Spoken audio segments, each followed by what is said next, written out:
some issues trying to figure what to leave in and what to keep in and leave out. So, so I was not raised in a Christian home.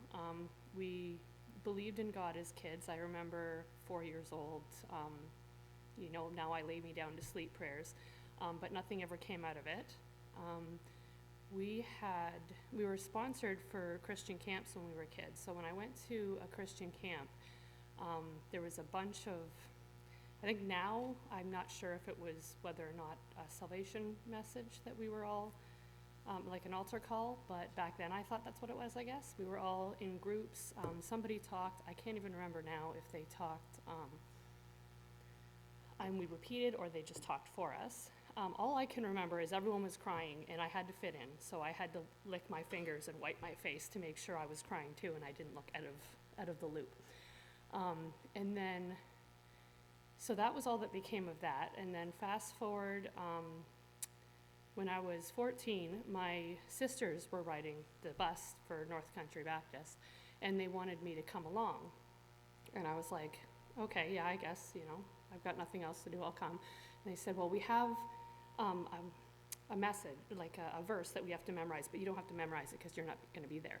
And if anyone knows me, I am an all or nothing type of person. I don't do anything halfway. So I memorized the verse. So it was actually, and everyone else memorizes John 3:16. My first verse was Psalm 119, 105. Thy word is a lamp unto my feet, a light unto my path, because that's what I had to memorize then.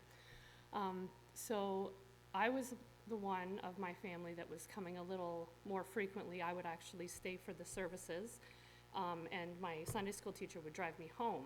And during the second anniversary, it was Pastor Doug Wood that was preaching, and he had mentioned something about it having to be personal. And something clicked in me where, well, that wasn't personal, being in a giant group. I can't even remember what was said. That wasn't very personal at all. So that's when I went and asked Pastor Crow, and he had taken me to another room, and he helped lead me to the Lord at that time. That was June 3rd, 2001. So I was 15. So that's where I did get saved, 100%. And I had struggled with my faith for years because everyone changed, and there was no big change in me, and I couldn't figure out why. And God actually showed me that there was a change when I first got saved. I was dressing differently. I was listening to different things. I would actually tell my friends about church and Sunday school. I would speak a little louder when we were around people so they could hear, even though I didn't want to say anything. So I was very excited, and then some of my friends and family that weren't saved, they were a little scared. It worried them because they couldn't understand. They didn't know what was going on. So they had talked to me about, you're dressing like a 40-year-old woman. It's, you're scaring us. It's not normal. So I decided to try and bring some of my old back and kind of half and half, which was a terrible mistake. At that point, I had slid very far down.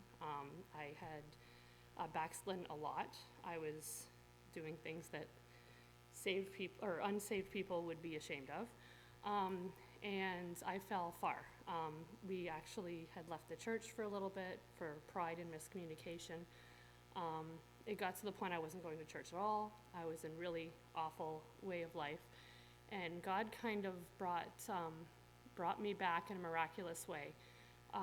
We were driving to a gas station, and my husband had told me, oh, not this one, the other one, so it wasn't even the one that I was going to go to. And when we were stopped to turn into the gas station, somebody had ran into the back of us. And we were just about to turn left into the gas station, which is good because it threw me about 100 meters into the other lane of traffic onto the side of the road. There was both vehicles were completely written off. There was 7 people involved in this accident between the 2 vehicles, 4 of them all in car seats. And not one person had a scratch on them. Everything was completely fine. Thank goodness that that we actually needed gas badly, because it ripped my gas tank off and put it on the side of the passenger side door and locked my door. So it's very crazy that anyone actually survived that without, any scratches. We went to the hospital just because we had to get into town, but there was, and because of that, that's when I didn't have a vehicle, so that's when we started coming back. Pastor and Mrs. Howell started driving us back to North Country, and it made me realize that no other church felt like home except for this one.